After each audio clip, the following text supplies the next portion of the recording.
Avec ce dernier reportage, c'est une exclusivité mondiale que nous vous proposons maintenant. À l'heure où nous sommes tous, jeunes et moins jeunes, de plus en plus friands de produits high-tech, smartphones, tablettes numériques, nous avons voulu savoir comment ils étaient fabriqués. Et c'est vers la Chine que nous nous sommes tournés.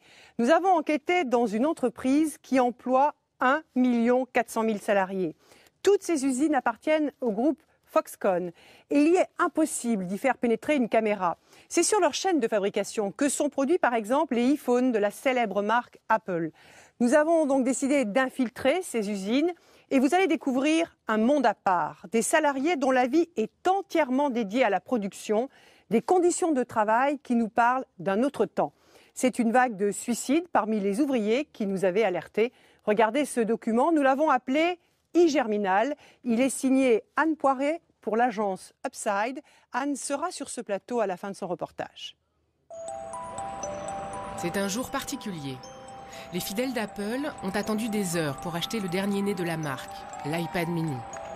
Un événement orchestré par Apple dans 34 pays. Ça y est, vous l'avez? Ouais, enfin ça fait le 7e que j'achète, mais c'est pas grave. Le 7e? Oui. Le 3e mot qu'a su dire mon autre petite fille qui a maintenant 3 ans, elle a d'abord su dire maman, puis papa, puis iPad. Elle évoque quoi cette marque? Elle raconte déjà la beauté des objets. Une fête que nous venons gâcher. Nous montrons à certains de ces acheteurs des images de la fabrication de ces produits.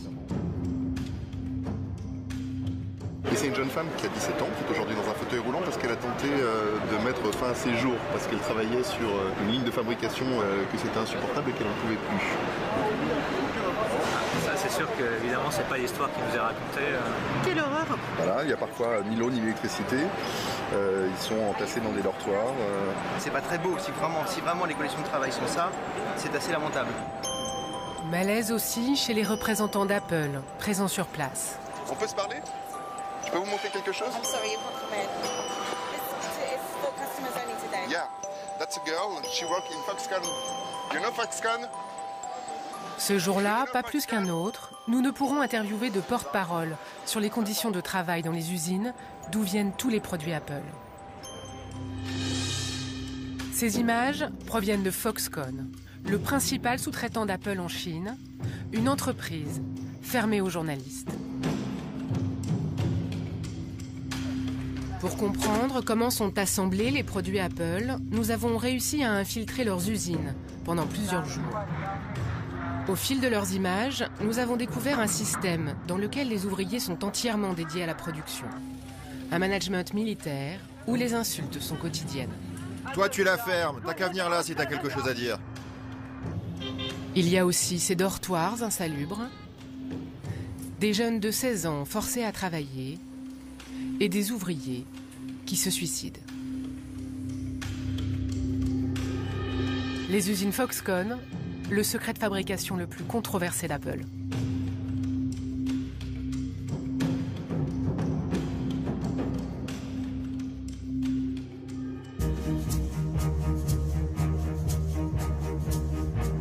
Nous commençons notre enquête à Shenzhen, au sud de la Chine.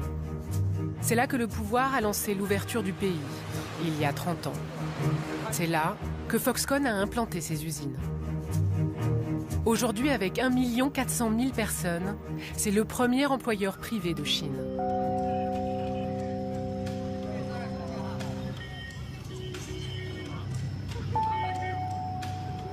Malgré nos demandes, Foxconn n'a pas souhaité nous ouvrir ses portes. Nous avons décidé de faire embaucher 2 personnes qui acceptent de prendre ce risque, rapporter des images de l'usine historique de l'entreprise.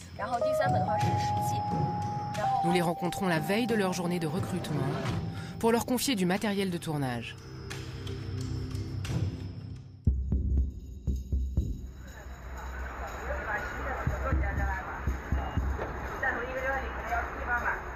Voici leurs premières images.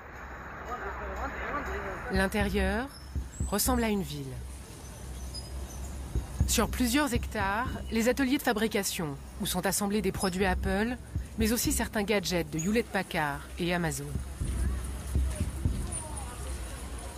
Il y a aussi ces immenses dortoirs.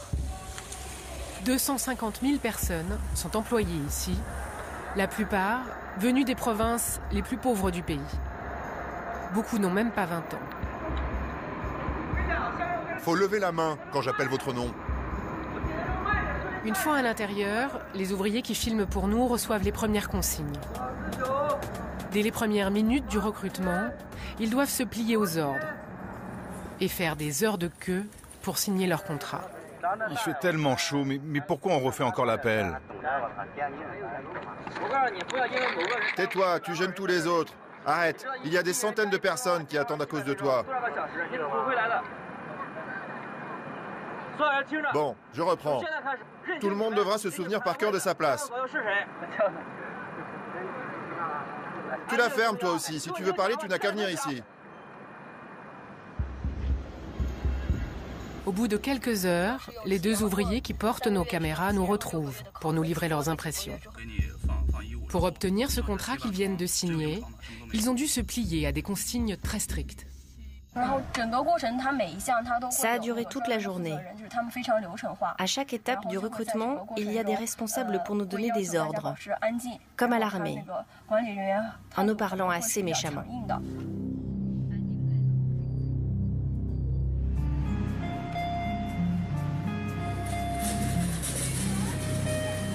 Leur tournage reprend. Aux ordres permanents s'ajoutent des conditions de travail éprouvantes. Dès les premiers jours, ils seront affectés au travail de nuit, sur les lignes du contrôle qualité des iPads, dont la production ne s'arrête jamais.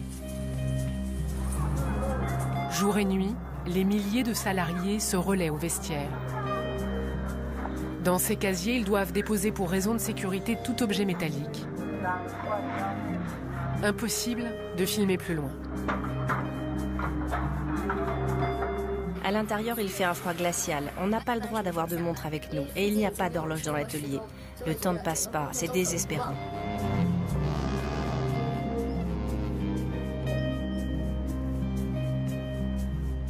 On devait travailler toute la nuit pendant 8 heures et finir à 5 heures le matin. Mais ils ont décidé d'ajouter encore 2 heures supplémentaires. Je dois dire que c'est crevant. On a eu le droit à une seule pause vers 23 heures. Ce qui est le plus fatigant, c'est de tout le temps répéter le même geste. À ces conditions de travail s'ajoute une vie quotidienne difficile.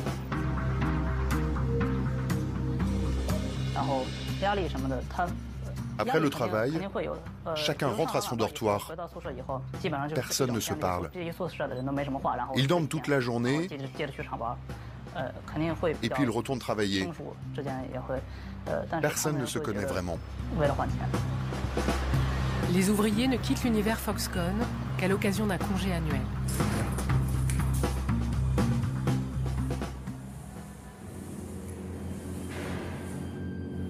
Le reste du temps, ils vivent dans ces immeubles anonymes. S'il est impossible de filmer les lignes de fabrication, voici les images qu'ils ont pu tourner clandestinement dans leur dortoir. Les ouvriers sont logés à 8 par chambre. Des couchages sommaires qui ne permettent aucune intimité. Les ouvriers ne font que s'y croiser et n'ont comme espace commun que ces salles télé.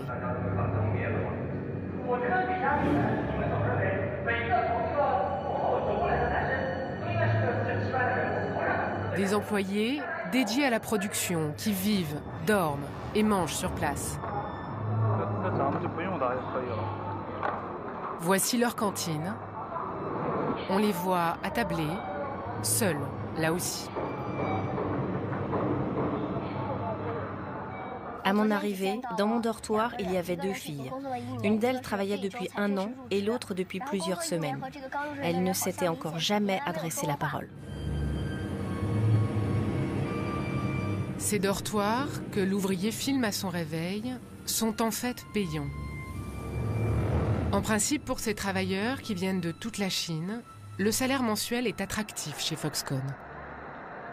Il est de 220 €, un peu au-dessus du minimum légal à Shenzhen, mais beaucoup plus que dans les provinces dont sont originaires ces ouvriers.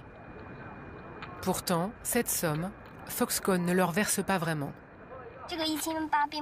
On t'annonce un salaire de 220 €, mais en réalité ce n'est pas ce que tu touches, parce qu'ils enlèvent 14 € pour les charges et le dortoir. Ils prennent 50 € pour les repas et tu payes ton badge en plus. Et à cela, tu rajoutes le prix des assurances. Pour qu'il leur reste de quoi envoyer de l'argent à leur famille, les ouvriers sont contraints de multiplier les heures supplémentaires. Si on ne fait pas d'heures supplémentaires, on ne gagnera rien du tout. Même en faisant plein d'heures sup, on arrivera à peine à 250 €, parce qu'on ne touche pas tout. Il y a un mec dans mon dortoir qui est là depuis 1 an. Il arrive à gagner 260 €. Il est très difficile de savoir combien d'heures supplémentaires les ouvriers effectuent dans cette usine. En théorie, Foxconn ne peut pas demander à ses employés d'effectuer plus de 60 heures supplémentaires par mois.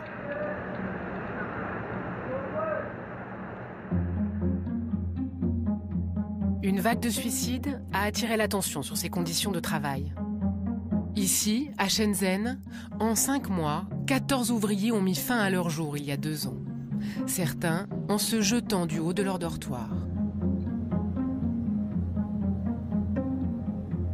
Pour en savoir plus sur ces suicides, nous avions prévu de rencontrer la principale organisation qui enquête sur Foxconn, China Labour Watch. Nous devions les voir à Shenzhen, non loin de l'usine. 1 heure passe, puis toute une journée sans qu'ils se manifestent. L'explication, ils nous la livrent le lendemain, par téléphone. Vers 11h30, 2 heures avant notre rendez-vous, tout à coup, il y a plusieurs policiers en uniforme qui ont fait irruption dans le bureau et qui nous ont demandé de les suivre.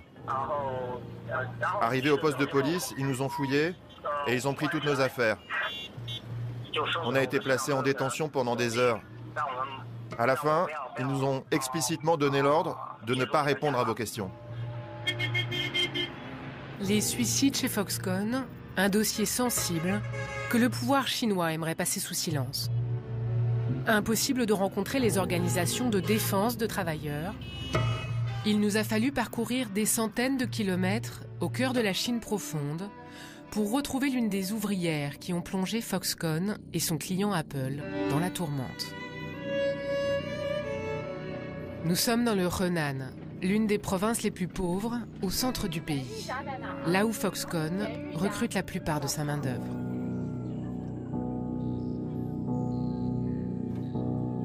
Elle s'appelle Tianyu. Elle a 18 ans. En mars 2010, elle a sauté du 4e étage de son dortoir. 10 jours de coma, 6 mois d'hôpital et une vie en miettes. Je ne peux pas me déplacer sans ma chaise roulante. Vous sentez encore un peu vos jambes? Non, plus du tout. Et qu'est-ce que vous faites toute la journée? Je reste là et parfois je fais un tour dans la cour.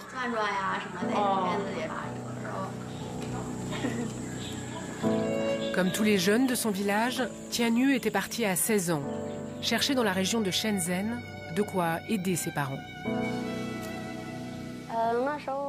À ce moment-là, une de mes cousines travaillait là-bas. Elle m'a dit que Foxconn recrutait et j'y suis allée. Est-ce que vous pouvez nous dire ce qui vous a poussé au suicide? Je ne veux plus y penser maintenant. C'est trop triste. Je ne veux plus y penser. Ce que Tianyu ne veut plus raconter, c'est son père qui nous l'expliquera. 13 heures par jour, elle travaillait au contrôle qualité des produits Apple. Une insulte de trop et elle démissionne. Elle tente alors de toucher son dû. C'était une petite fille de la campagne. Elle n'était jamais sortie de la famille. Il y avait plusieurs stations de bus entre son dortoir et le bureau des paix. Pour toucher ce que Foxconn lui devait, elle faisait des allers-retours. Mais au bout d'un moment, elle n'avait même plus d'argent pour prendre ce bus. Elle a marché tout un après-midi sans succès jusqu'au soir. Elle était vraiment désespérée. À la sortie de l'hôpital, Foxconn lui verse 22 000 €. À peine de quoi payer ses frais de rééducation et ses soins. Ses parents ont vendu le gros de leur bétail et se sont endettés pour l'aider. Foxconn, je ne veux plus entendre ce nom. Nous voulions obtenir une indemnisation, mais ils ont refusé. Ils ont dit que l'entreprise consentait simplement à un geste humanitaire. J'ai beaucoup réfléchi à tout ça. Mais on n'est que des paysans. Eux, c'est une très grande entreprise, dans une très grande ville. On est impuissants face à eux.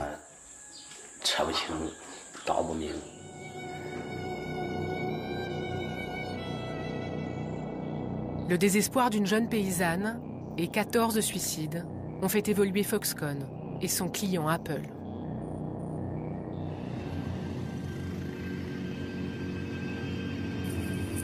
Le changement le plus notable dans l'usine de Shenzhen sont ces filets de sécurité installés il y a quelques mois, à chaque fenêtre de chaque dortoir et à chaque atelier. Apple assure que Foxconn améliore les conditions de travail et a ouvert ses portes à une organisation de contrôle. Foxconn a promis que l'été prochain, aucun employé ne dépasserait le quota légal d'heures supplémentaires. Autre moyen pour prévenir les suicides, une hotline appelée la ligne de l'amour a été créée. Son numéro, le 78585, se dit « Aidez-moi » en chinois. Il est sur tous les badges de tous les employés. Foxconn a également instauré un test psychologique à l'embauche pour éviter de recruter les plus fragiles. Un test qu'ont passé les ouvriers que nous avons infiltrés. Les questions sont idiotes. On te demande par exemple si tu es dépressif ou colérique. Franchement, si tu veux te faire embaucher, tu ne vas pas le dire. D'ailleurs, le contrôle de santé coûte 7 €. Des filets anti-suicide, une ligne d'assistance téléphonique, un test psychologique. Si des efforts ont bien été faits pour améliorer un peu le quotidien des ouvriers, dans l'usine historique de Shenzhen, en septembre dernier, un ouvrier s'est suicidé. Mais est-ce un cas isolé? Nous quittons Shenzhen pour aller rencontrer ce chercheur d'une université de Canton. Xu Rui, lui, accepte de répondre à nos questions à visage découvert. Selon lui, Foxconn a déplacé la pression sur ses ouvriers dans les autres usines que l'entreprise a construites en Chine. En 2010, après la vague de suicides, ils ont accéléré leur délocalisation à l'intérieur de la Chine. Maintenant, ils ont des usines gigantesques dans plein d'endroits. Des émeutes se sont déroulées ici, à Taiyuan, dans la province du Shaanxi. Et il y a eu une grève au moment de la sortie de l'iPhone 5 à Zhengzhou. Cette grève, début octobre, pourtant interdite en Chine, en voici une photo recueillie sur Weibo, le principal réseau social chinois. Sur cette vidéo, datée de fin septembre, une émeute oppose des gardiens de dortoir à des salariés dans l'usine de Taiyuan. Pour Xu Rui, la colère se propage dans ces nouvelles usines. Ce message dit, rien qu'au mois d'octobre, j'ai fait 150 heures sup. C'est le contraire de ce que Foxconn affirme aux médias sur le respect des heures légales. Un autre ouvrier dit que ça fait 3 mois qu'il ne s'est pas arrêté une seule journée. Nous choisissons d'aller enquêter à Zhengzhou, au centre de la Chine. C'est la capitale de l'une de ces régions déshéritées où Foxconn a décidé d'investir. Le salaire minimum y est plus bas qu'ailleurs, et ici nous sommes loin des organisations de défense des travailleurs. C'est l'endroit idéal pour faire sortir de terre en seulement 2 ans une usine comme celle-ci. Ce serait la plus grande usine d'assemblage de smartphones au monde. Elle serait aujourd'hui dédiée à l'iPhone 5. Pour sa sortie, et pour répondre à la demande, il a fallu en produire des millions en quelques semaines. C'est un enjeu industriel majeur pour Apple.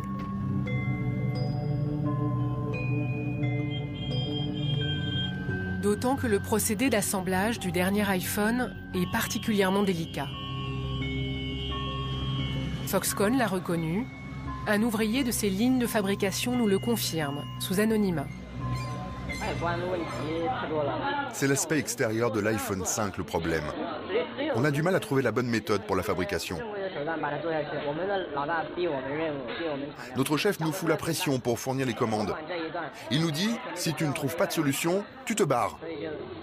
Alors nous, sur nos lignes, on met la pression à notre tour. On dit aux ouvriers, si tu n'y arrives pas, tu te casses. Il y a beaucoup d'insultes. Tu penses rester combien de temps ? Chaque jour, je pense que je vais craquer. Les conditions de travail seraient donc ici pires qu'ailleurs. En octobre dernier, 3 à 4 000 personnes se seraient mises en grève. Foxconn le conteste toujours. Pour répondre à la demande d'Apple et sortir les millions d'iPhone 5, Foxconn a surtout pris du retard pour loger ses 200 000 ouvriers. Les infrastructures ne sont pas terminées. Nous avons également infiltré cette usine. Comme les autres nouveaux arrivants, la personne qui filme pour nous reçoit les consignes des responsables de Foxconn.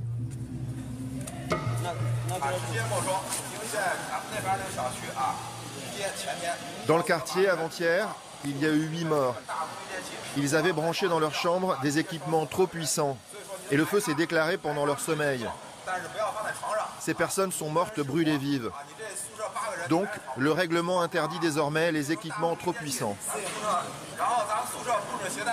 Il est également strictement interdit de laisser rentrer quelqu'un qui ne travaille pas chez Foxconn dans ses dortoirs. Si on découvre qu'une telle chose s'est passée, vous serez immédiatement licencié. Vous aurez 100 points valables 6 mois chez Foxconn. À chaque fois que vous n'obéirez pas à une règle, on vous enlèvera des points. Si vous passez en dessous des 60 points, vous serez viré d'ici. Ici, c'est la sécurité des ouvriers qui est en jeu. La personne qui tourne pour nous s'apprête à découvrir son dortoir. Ici aussi, ils sont facturés aux salariés.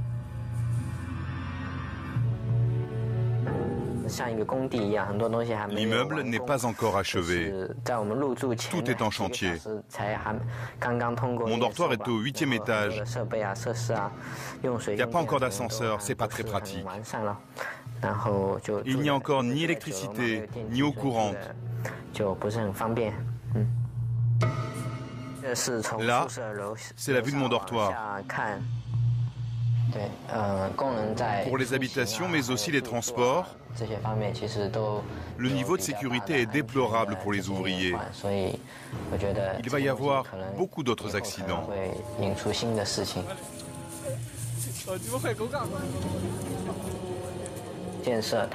Ça se développe tellement vite que Foxconn et le gouvernement local n'ont pensé qu'à la construction des usines et pas à offrir un cadre de vie convenable pour les travailleurs.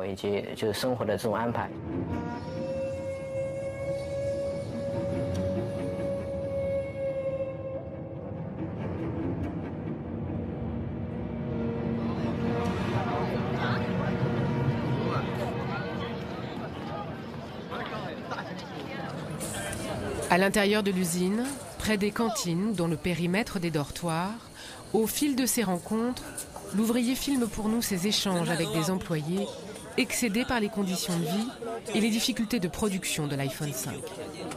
Tous les jours, 300 personnes démissionnent. Ils travaillent un peu et après ils craquent. Tous les jours, il y a plein de départs. C'est pour ça qu'ils recrutent autant. Moi aussi, je ne peux plus travailler comme ça. Je vais tenir jusqu'à la fin de l'année et puis après, je me barre. Pour remplacer ces départs et honorer les commandes, toujours plus importantes, les recrutements sont massifs. Le jour où la personne qui filme pour nous se présente à l'embauche, ils étaient près de 2000 personnes à entrer chez Foxconn. Mais c'est encore insuffisant pour l'entreprise. Pour trouver de la main-d'œuvre supplémentaire, Foxconn a recours à d'autres méthodes. L'entreprise ferait appel à des stagiaires, souvent âgés de 16 ans, et pas toujours volontaires. C'est à Pékin que nous rencontrons Yu Fengqiang, directeur d'une association de protection des travailleurs. Il a voulu défendre certains de ces jeunes, révoltés d'avoir été envoyés de force sur les lignes d'assemblage de l'iPhone 5. Pour les écoles, c'est facile d'envoyer des masses de main-d'œuvre. Pour Foxconn, recourir aux stagiaires a plusieurs avantages. C'est moins cher, c'est facile en termes de gestion et ils n'ont pas besoin de les former.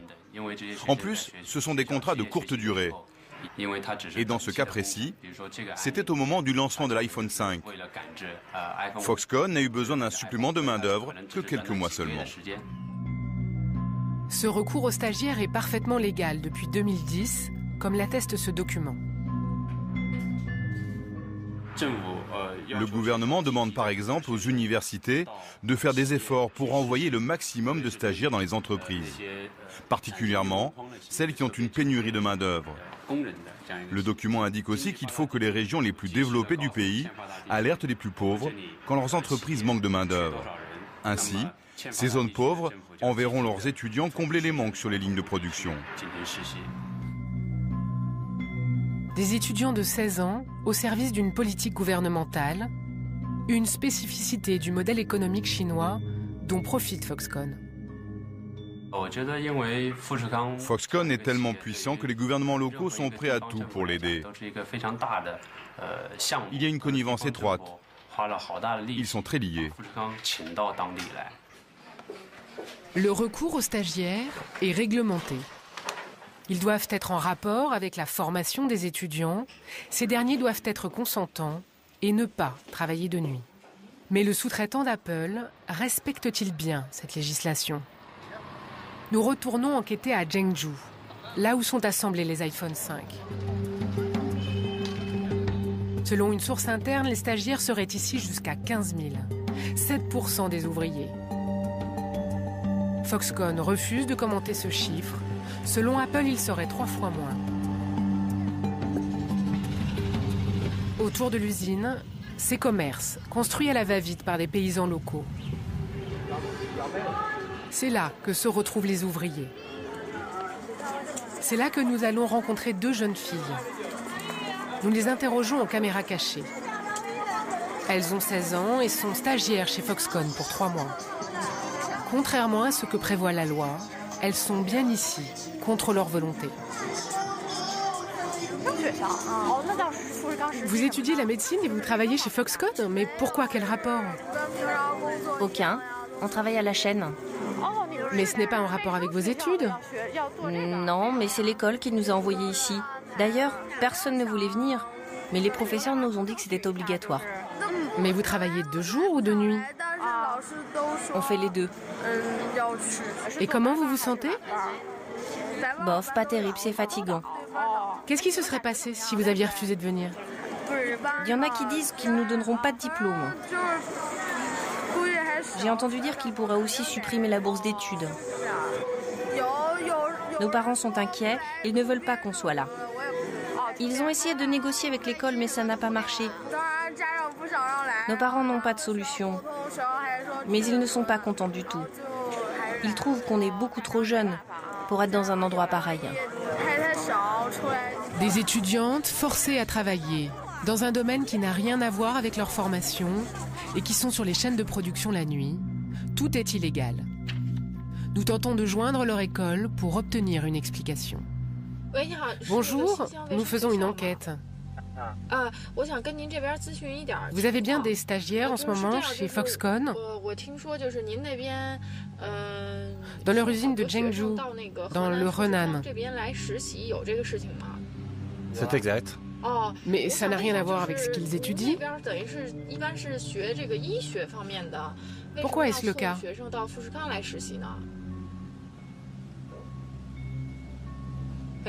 Il faudrait que vous contactiez le service de communication. Oui, allô, bonjour. Je ne suis pas au courant. Adressez-vous au directeur. Pouvez-vous me dire quand il sera là? C'est vraiment très urgent. Non, j'en sais absolument rien. Je ne sais pas du tout quand il est là. Une manière de nous dire qu'on qu'on ne répondra pas à nos questions. Nous avons interrogé Foxconn sur ce point. Elle rejette la faute sur les écoles. Mais comment réagit l'entreprise face au suicide ?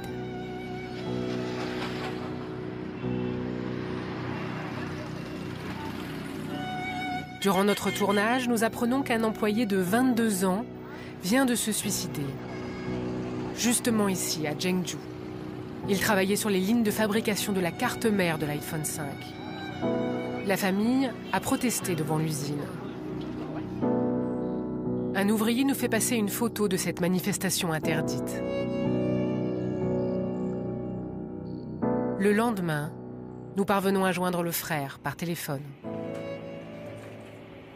Il s'est pendu juste à côté de l'usine. Depuis combien de temps votre frère travaillait là-bas ? Mon frère travaillait dans l'usine de Foxconn depuis plus d'1 an. Selon sa famille, ce sont les conditions de travail qui sont en cause. Il m'avait parlé des pressions qu'il subissait. Avant de se suicider la veille, il m'a appelé. Il m'a dit qu'il n'en pouvait plus et qu'il voulait démissionner, mais l'usine ne le laissait pas partir. Je ne sais pas pourquoi.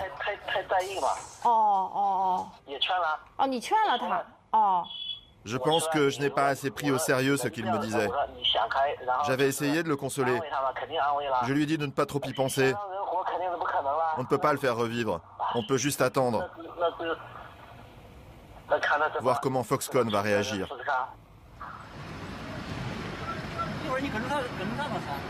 Trois jours plus tard, nous rencontrons la famille. Elle se prépare dans le centre-ville pour aller manifester devant les usines Foxconn. Voici le frère de Jin Zhongfeng, qui est mort il y a maintenant 1 semaine. C'est lui que nous avions pu joindre au téléphone. C'était lui, votre frère ? Oui, c'était lui.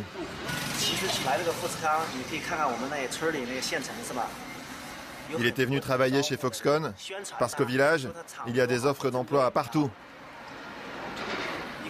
La propagande dit que les conditions de travail y sont très bonnes et que tout ira bien.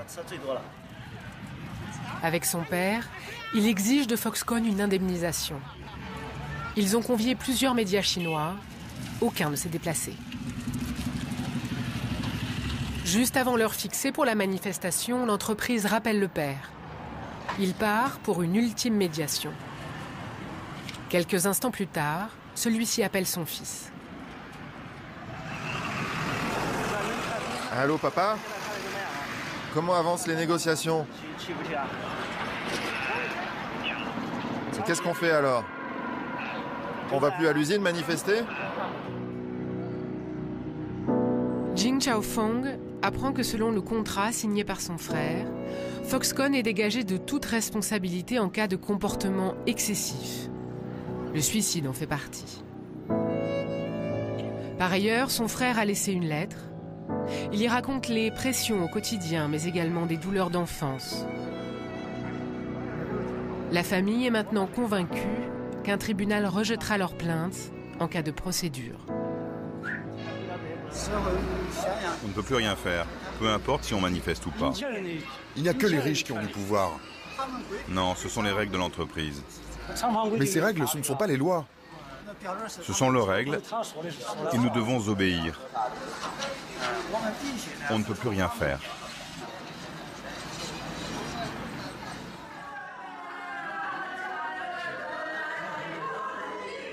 L'accord signé, la famille vient récupérer le corps de Jin Zhongfeng à la morgue de l'hôpital, en présence des représentants de Foxconn.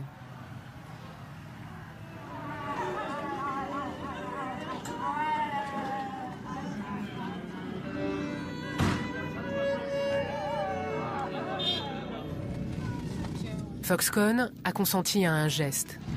2 500 € d'indemnisation et un solde de tout compte. En échange, la famille doit garder le silence, une clause qu'elle conteste. Au crématorium, selon la tradition, la famille fait disparaître les affaires du défunt avant de transporter ses cendres dans leur village, à une centaine de kilomètres de là.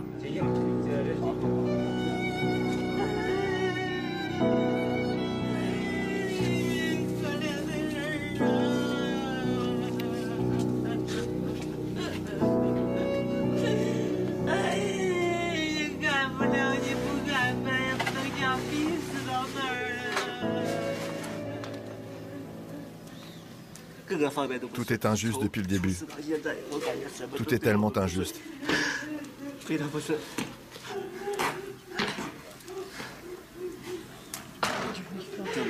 Ce matin, je suis allé récupérer ses affaires à son dortoir. Les gens ont fait comme s'ils n'étaient pas au courant. Tout le monde était très froid, complètement insensible. Si Foxconn trouve qu'on les diffame, si on dit du mal d'eux, ils ont dit qu'ils ne nous donneraient pas l'argent. Mais c'est quoi ces règles-là? Et la liberté d'expression alors? Ça n'existe pas?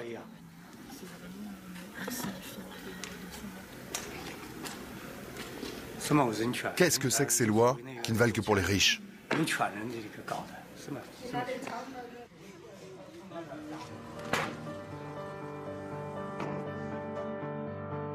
Nous avons interrogé Foxconn.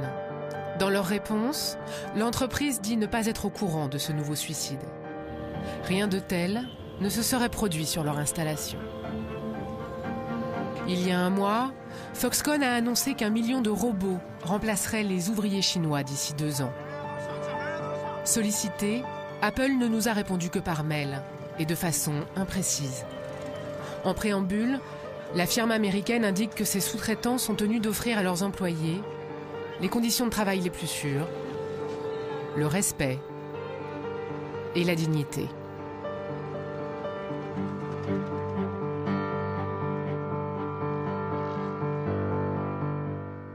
Anne, bonsoir. Bonsoir. C'est un reportage qui appelle beaucoup de questions. La toute première, toute simple, est-ce que la société Apple est au courant de ce qui se passe dans les usines Foxconn en Chine ?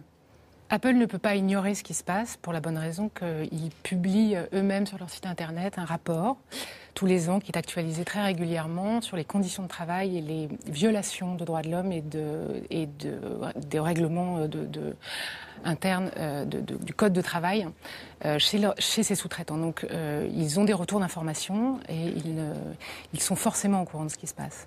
Alors, la société Apple n'a pas souhaité participer à ce reportage, vous le dites, à la toute fin. En revanche, ils vous ont fait une réponse par mail.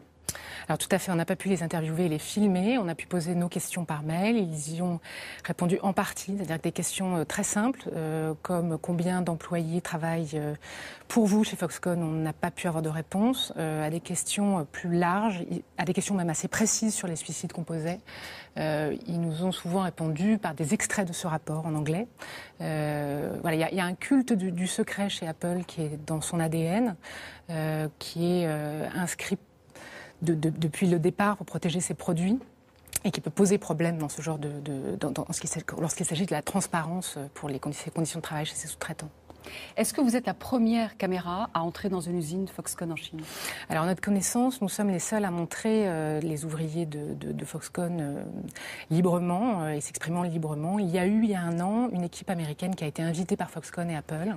Suite au changement que Foxconn avait fait après la vague de suicides. Suite au changement et suite à des articles parus aux États-Unis extrêmement négatifs pour l'image de marque d'Apple et de Foxconn. Donc, cette équipe américaine a été invitée à passer quelques heures, quelques jours chez Foxconn dans l'usine de Shenzhen. Comme vous avez pu le voir, c'est celle qui pose... Les problèmes les plus graves sont ailleurs, encadrés par des équipes, par les communicants de Foxconn. Alors, ça c'est une chose, c'est la partie officielle. Des Chinois s'infiltrent dans les usines, des journalistes chinois, des activistes s'infiltrent depuis quelques mois, se font embaucher pour sortir des informations et faire des rapports, pour faire connaître les conditions de travail dans ces usines. Ce qui est très surprenant dans votre reportage, ce sont ces voix qu'on entend qui s'élèvent pour dénoncer les conditions de travail des ouvriers chez Foxconn, les salaires, mais aussi pour contester le peu de liberté d'expression. Quelque chose est en train de changer, vous avez l'impression, dans le monde du travail en Chine ? On a pu effectivement, vous avez vu dans le reportage, des activistes, des représentants d'ONG s'exprimer face caméra pour dénoncer ce qui se passe. Il y a effectivement des gens qui ont voulu prendre le risque de porter nos caméras pour montrer, parce que pour eux c'est important que l'extérieur, que les gens à l'extérieur de la Chine soient au courant de ce qui se passe dans ces usines. Probablement, le public chinois est le plus sévère sur les méthodes Foxconn. C'est quelque chose qui choque beaucoup. Il y a des enquêtes qui sortent régulièrement en Chine pour dénoncer ce qui se passe, y compris dans les usines Samsung. Il y a des journalistes et des organismes qui se sont infiltrés aussi dans les usines Samsung pour dénoncer aussi les conditions de travail chez le concurrent d'Apple. Donc quelque chose est en train de changer, vous pensez? Probablement. Merci Anne. Nous parvenons à joindre le frère par téléphone. Il s'est pendu juste à côté de l'usine. Depuis combien de temps votre frère travaillait là-bas? Mon frère travaillait dans l'usine de Foxconn depuis plus d'1 an. Selon sa famille, ce sont les conditions de travail qui sont en cause. Il m'avait parlé des pressions qu'il subissait. Avant de se suicider la veille, il m'a appelé. Il m'a dit qu'il n'en pouvait plus et qu'il voulait démissionner, mais l'usine ne le laissait pas partir. Je ne sais pas pourquoi.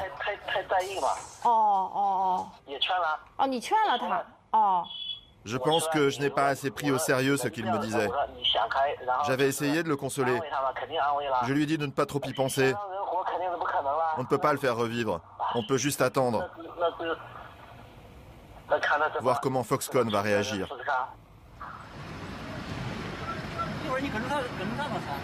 Trois jours plus tard, nous rencontrons la famille. Elle se prépare dans le centre-ville pour aller manifester devant les usines Foxconn. Voici le frère de Jing Zhongfeng, qui est mort il y a maintenant 1 semaine. C'est lui que nous avions pu joindre au téléphone. C'était lui, votre frère? Oui, c'était lui.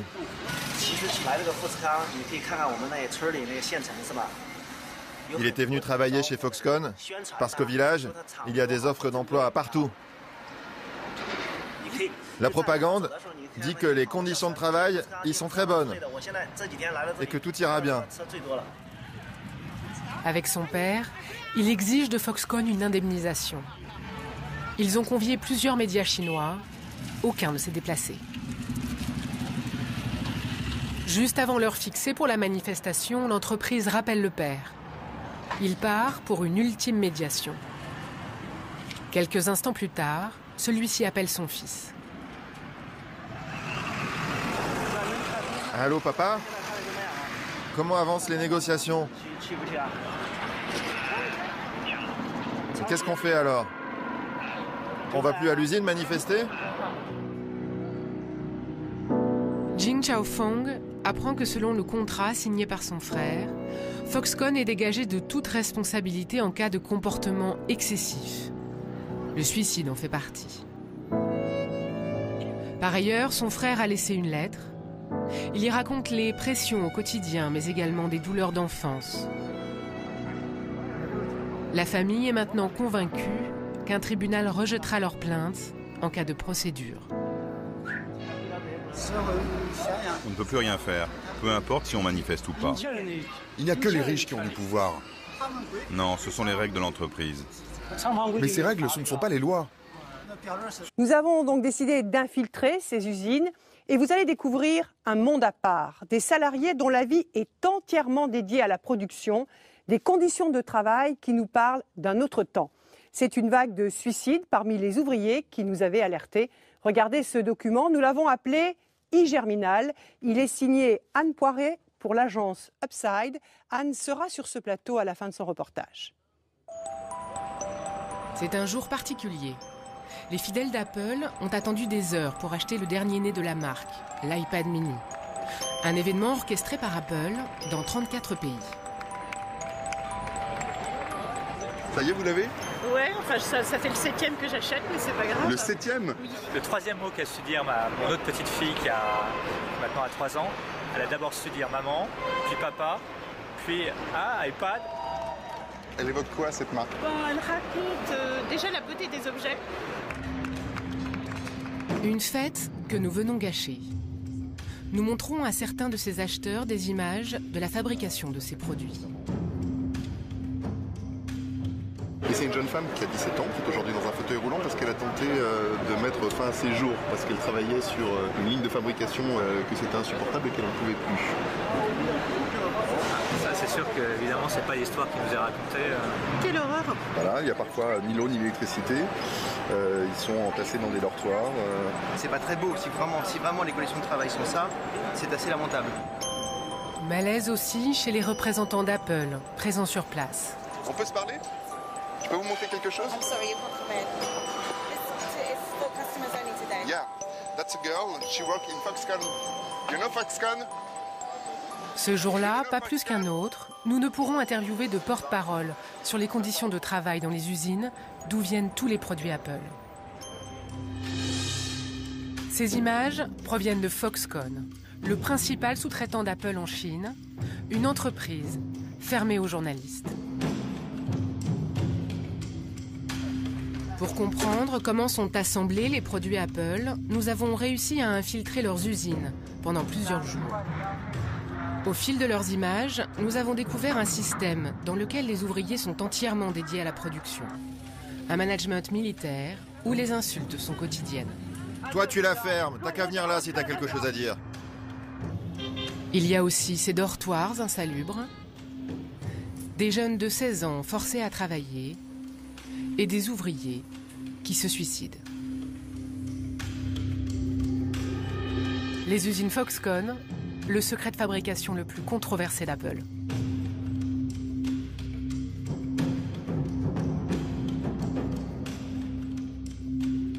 Tweet 585 se dit « Aidez-moi » en chinois. Il est sur tous les badges de tous les employés. Foxconn a également instauré un test psychologique à l'embauche pour éviter de recruter les plus fragiles. Un test qu'ont passé les ouvriers que nous avons infiltrés. Les questions sont idiotes. On te demande par exemple si tu es dépressif ou colérique. Franchement, si tu veux te faire embaucher, tu ne vas pas le dire. D'ailleurs, le contrôle de santé coûte 7 €. Des filets anti-suicide, une ligne d'assistance téléphonique, un test psychologique. Si des efforts ont bien été faits pour améliorer un peu le quotidien des ouvriers, dans l'usine historique de Shenzhen, en septembre dernier, un ouvrier s'est suicidé. Mais est-ce un cas isolé? Nous quittons Shenzhen pour aller rencontrer ce chercheur d'une université de Canton. Xu Rui, lui, accepte de répondre à nos questions à visage découvert. Selon lui, Foxconn a déplacé la pression sur ses ouvriers dans les autres usines que l'entreprise a construites en Chine. En 2010, après la vague de suicides, ils ont accéléré leur délocalisation à l'intérieur de la Chine. Maintenant, ils ont des usines gigantesques dans plein d'endroits. Des émeutes se sont déroulées ici, à Taiyuan, dans la province du Shaanxi. Et il y a eu une grève au moment de la sortie de l'iPhone 5 à Zhengzhou. Cette grève, début octobre, pourtant interdite en Chine, en voici une photo recueillie sur Weibo, le principal réseau social chinois. Sur cette vidéo, datée de fin septembre, une émeute oppose des gardiens de dortoir à des salariés dans l'usine de Taiyuan. Pour Xu Rui, la colère se propage dans ces nouvelles usines. Ce message dit « Rien qu'au mois d'octobre, j'ai fait 150 heures sup ». C'est le contraire de ce que Foxconn affirme aux médias sur le respect des heures légales. Un autre ouvrier dit que ça fait 3 mois qu'il ne s'est pas arrêté une seule journée. Nous choisissons d'aller enquêter à Zhengzhou, au centre de la Chine. C'est la capitale de l'une de ces régions déshéritées où Foxconn a décidé d'investir. Le salaire minimum y est plus bas qu'ailleurs, et ici nous sommes loin des organisations de défense des travailleurs. C'est l'endroit idéal pour faire sortir de terre en seulement 2 ans une usine comme celle-ci. Ce serait la plus grande usine. Tu la fermes toi aussi, si tu veux parler, tu n'as qu'à venir ici. Au bout de quelques heures, les 2 ouvriers qui portent nos caméras nous retrouvent pour nous livrer leurs impressions. Pour obtenir ce contrat qu'ils viennent de signer, ils ont dû se plier à des consignes très strictes. Ça a duré toute la journée. À chaque étape du recrutement, il y a des responsables pour nous donner des ordres, comme à l'armée, en nous parlant assez méchamment.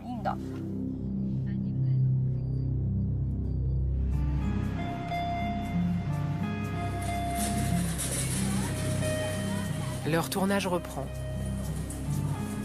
Aux ordres permanents s'ajoutent des conditions de travail éprouvantes. Dès les premiers jours, ils seront affectés au travail de nuit sur les lignes du contrôle qualité des iPads, dont la production ne s'arrête jamais. Jour et nuit, les milliers de salariés se relaient au vestiaire. Dans ces casiers, ils doivent déposer pour raison de sécurité tout objet métallique. Impossible de filmer plus loin.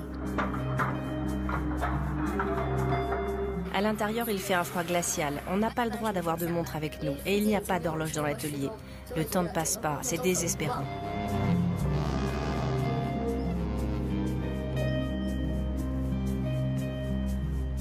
On devait travailler toute la nuit pendant 8 heures et finir à 5 heures le matin. Mais ils ont décidé d'ajouter encore 2 heures supplémentaires. Je dois dire que c'est crevant. On a eu le droit à une seule pause vers 23 heures. Ce qui est le plus fatigant, c'est de tout le temps répéter le même geste. À ces conditions de travail s'ajoute une vie quotidienne difficile.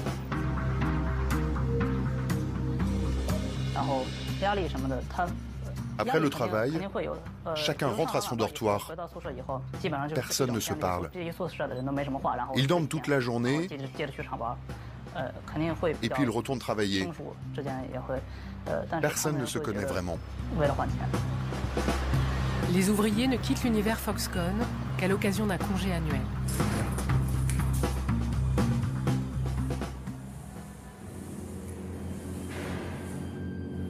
Le reste du temps, ils vivent dans ces immeubles anonymes. S'il est impossible de filmer les lignes de fabrication, voici les images qu'ils ont pu tourner clandestinement dans leur dortoir. Les ouvriers sont logés à 8 par chambre. Des couchages sommaires qui ne permettent aucune intimité.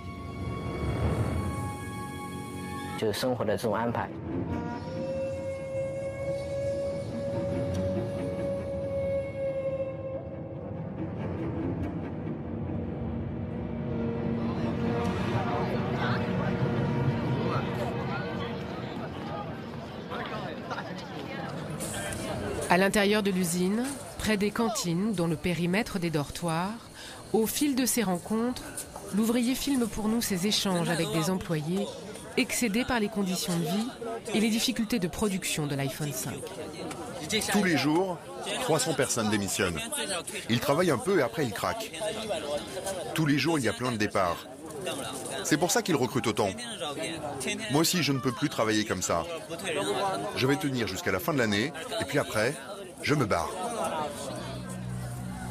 Pour remplacer ces départs et honorer les commandes, toujours plus importantes, les recrutements sont massifs. Le jour où la personne qui filme pour nous se présente à l'embauche, ils étaient près de 2000 personnes à entrer chez Foxconn. Mais c'est encore insuffisant pour l'entreprise. Pour trouver de la main-d'œuvre supplémentaire, Foxconn a recours à d'autres méthodes. L'entreprise ferait appel à des stagiaires, souvent âgés de 16 ans, et pas toujours volontaires. C'est à Pékin que nous rencontrons Yu Fangqiang, directeur d'une association de protection des travailleurs. Il a voulu défendre certains de ces jeunes, révoltés d'avoir été envoyés de force sur les lignes d'assemblage de l'iPhone 5. Pour les écoles, c'est facile d'envoyer des masses de main-d'œuvre. Pour Foxconn, recourir aux stagiaires a plusieurs avantages. C'est moins cher, c'est facile en termes de gestion et ils n'ont pas besoin de les former. En plus, ce sont des contrats de courte durée. Et dans ce cas précis, c'était au moment du lancement de l'iPhone 5. Foxconn n'a eu besoin d'un supplément de main-d'œuvre que quelques mois seulement. Ce recours aux stagiaires est parfaitement légal depuis 2010, comme l'atteste ce document. Le gouvernement demande par exemple aux universités de faire des efforts pour envoyer le maximum de stagiaires dans les entreprises, particulièrement celles qui ont une pénurie de main-d'œuvre. Le document indique aussi qu'il faut que les régions les plus développées du pays alertent les plus pauvres quand leurs entreprises manquent de main-d'œuvre. Ainsi, ces zones pauvres enverront leurs étudiants combler les manques sur les lignes de production. Des étudiants de 16 ans au service d'une politique gouvernementale, une spécificité du modèle économique chinois dont profite Foxconn. Foxconn est tellement puissant que les gouvernements locaux sont prêts à tout pour l'aider. Foxconn a également instauré un test psychologique à l'embauche pour éviter de recruter les plus fragiles. Un test qu'ont passé les ouvriers que nous avons infiltrés. Les questions sont idiotes. On te demande par exemple si tu es dépressif ou colérique. Franchement, si tu veux te faire embaucher, tu ne vas pas le dire. D'ailleurs, le contrôle de santé coûte 7 €. Des filets anti-suicide, une ligne d'assistance téléphonique, un test psychologique. Si des efforts ont bien été faits pour améliorer un peu le quotidien des ouvriers, dans l'usine historique de Shenzhen, en septembre dernier, un ouvrier s'est suicidé. Mais est-ce un cas isolé? Nous quittons Shenzhen pour aller rencontrer ce chercheur d'une université de Canton. Xu Rui, lui, accepte de répondre à nos questions à visage découvert. Selon lui, Foxconn a déplacé la pression sur ses ouvriers dans les autres usines que l'entreprise a construites en Chine. En 2010, après la vague de suicides, ils ont accéléré leur délocalisation à l'intérieur de la Chine. Maintenant, ils ont des usines gigantesques dans plein d'endroits. Des émeutes se sont déroulées ici, à Taiyuan, dans la province du Shaanxi. Et il y a eu une grève au moment de la sortie de l'iPhone 5 à Zhengzhou. Cette grève, début octobre, pourtant interdite en Chine, en voici une photo recueillie sur Weibo, le principal réseau social chinois. Sur cette vidéo, datée de fin septembre, une émeute oppose des gardiens de dortoir à des salariés dans l'usine de Taiyuan. Pour Xu Rui, la colère se propage dans ces nouvelles usines. Ce message dit « Rien qu'au mois d'octobre, j'ai fait 150 heures sup ». C'est le contraire de ce que Foxconn affirme aux médias sur le respect des heures légales. Un autre ouvrier dit que ça fait 3 mois qu'il ne s'est pas arrêté une seule journée. Nous choisissons d'aller enquêter à Zhengzhou, au centre de la Chine. C'est la capitale de l'une de ces régions déshéritées où Foxconn a décidé d'investir. Le salaire minimum y est plus bas qu'ailleurs, et ici nous sommes loin des organisations de défense des travailleurs. C'est l'endroit idéal pour faire sortir de terre en seulement 2 ans une usine comme celle-ci. Ce serait la plus grande usine d'assemblage de smartphones au monde. Elle serait aujourd'hui dédiée à l'iPhone 5. Pour sa sortie, nous avons interrogé Foxconn sur ce point. Elle rejette la faute sur les écoles. Mais comment réagit l'entreprise face au suicide?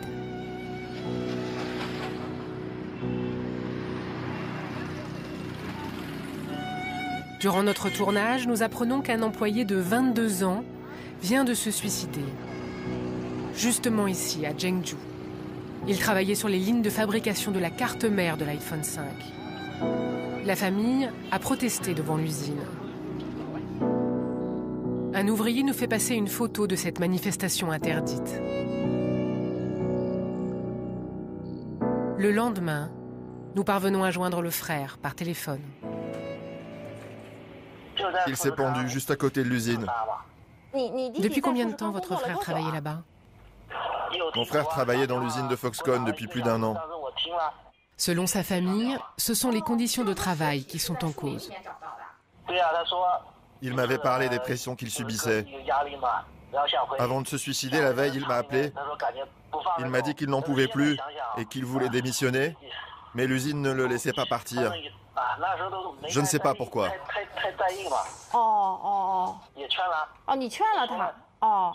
Je pense que je n'ai pas assez pris au sérieux ce qu'il me disait. J'avais essayé de le consoler. Je lui ai dit de ne pas trop y penser. On ne peut pas le faire revivre. On peut juste attendre. Voir comment Foxconn va réagir.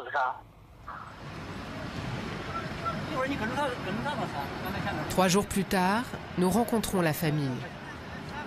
Elle se prépare dans le centre-ville pour aller manifester devant les usines Foxconn. Voici le frère de Jin Jong-fong, qui est mort il y a maintenant une semaine. C'est lui que nous avions pu joindre au téléphone. C'était lui, votre frère? Oui, c'était lui.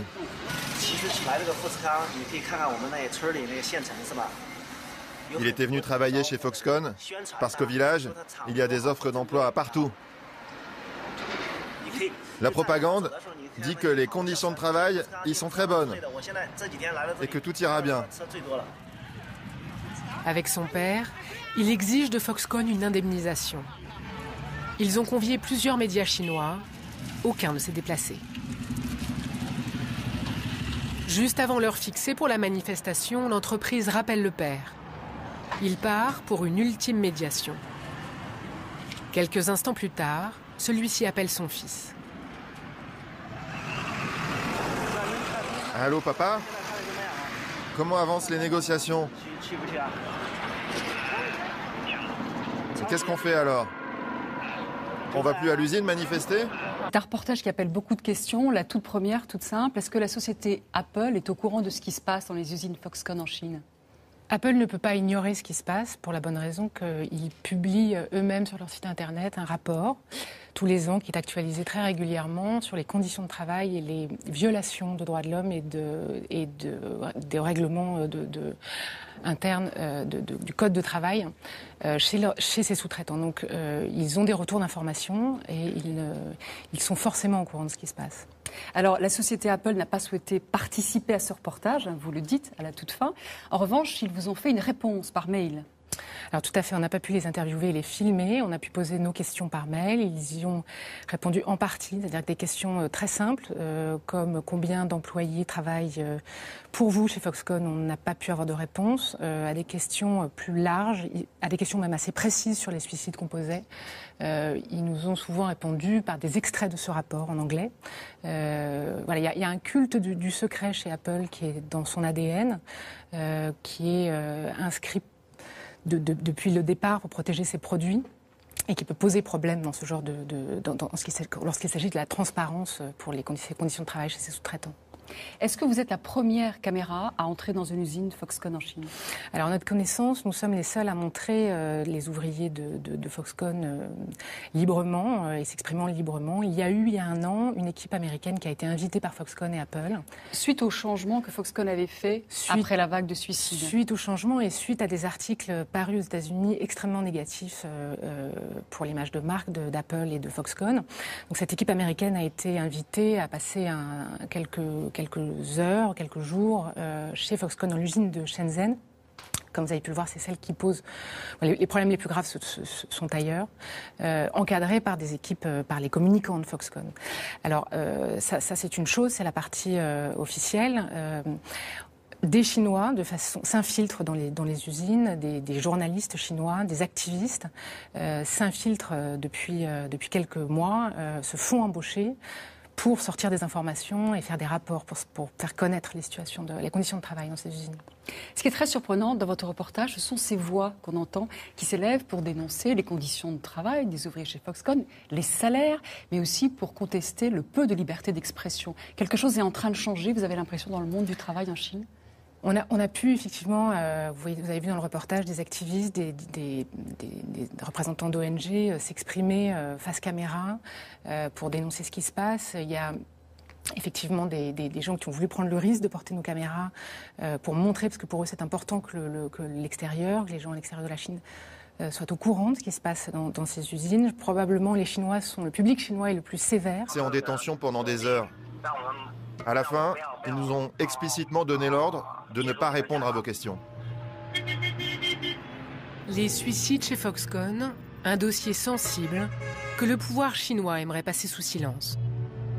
Impossible de rencontrer les organisations de défense de travailleurs. Il nous a fallu parcourir des centaines de kilomètres au cœur de la Chine profonde pour retrouver l'une des ouvrières qui ont plongé Foxconn et son client Apple dans la tourmente. Nous sommes dans le Henan, l'une des provinces les plus pauvres au centre du pays, là où Foxconn recrute la plupart de sa main-d'œuvre.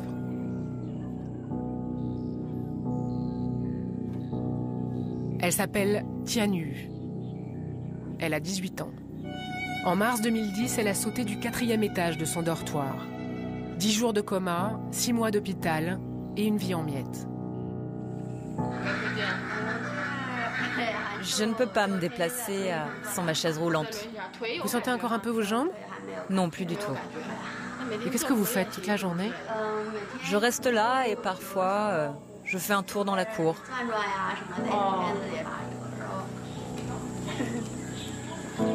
Comme tous les jeunes de son village, Tian Yu était partie à 16 ans, chercher dans la région de Shenzhen de quoi aider ses parents. À ce moment-là, une de mes cousines travaillait là-bas. Elle m'a dit que Foxconn recrutait et j'y suis allée. Est-ce que vous pouvez nous dire ce qui vous a poussé au suicide? Je ne veux plus y penser maintenant. C'est trop triste. Je ne veux plus y penser. Ce que Tian Yu ne veut plus raconter, c'est son père qui nous l'expliquera. 13 heures par jour, elle travaillait au contrôle qualité des produits Apple. Une insulte de trop et elle démissionne. Elle tente alors de toucher son dû. C'était une petite fille de la campagne. Elle n'était jamais sortie de la famille. Il y avait plusieurs stations de bus entre son dortoir et le bureau des paies. Pour toucher ce que Foxconn lui devait, elle faisait des allers-retours. Mais au bout d'un moment, elle n'avait même plus d'argent pour prendre ce bus. Elle a marché tout un après-midi sans succès jusqu'au soir. Elle était vraiment désespérée. À la sortie de l'hôpital, Foxconn lui verse 22 000 €. À peine de quoi payer ses frais de rééducation et ses soins. Ses parents ont vendu le gros de leur bétail et se sont endettés pour l'aider. Foxconn, je ne veux plus entendre ce nom. Nous voulions obtenir une indemnisation, mais ils ont refusé. Ils ont dit que